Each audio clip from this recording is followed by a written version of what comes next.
So we've talked about this quite a bit because it's frankly boils our blood.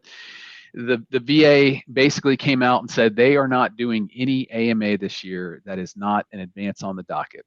They call those AOD. The fastest way to get advance on the docket is if you meet the age requirement, which is 75.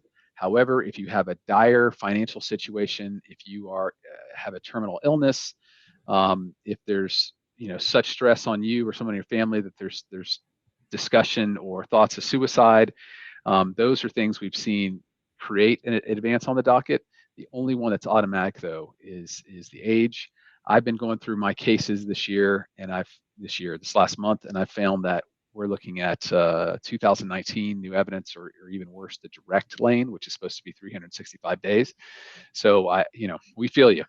So the processing, you ask what the processing times are now because they took that down. Exactly, because they took it down because they realized, they were just making stuff up and people are starting to call them on it. So yeah, that's where we are there. 653 days, I wouldn't count on that either, because remember, they're going to do all of the legacy cases before they do the regular AMA cases, which are the 90-day appeals, the direct appeals, things like that. So yeah, we wish we had an answer, but we don't. And that's why I've been calling my clients and asking them to please call their congressmen, their senators, and say, I have cases from 2018 where we went the evidence route, and they've been sitting there 6 years, and it's going to be 2 years before they even think that they might get to those unless you can expedite it. Two other things I'd add for expedite: if you had a Purple Heart, if you were a POW. Oh, right.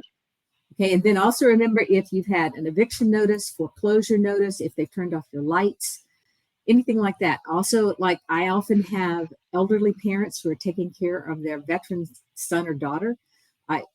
They are sympathetic to that. So if you have an unusual situation like that, let them know, because they are trying very hard to reach out to the people that are really in dire need.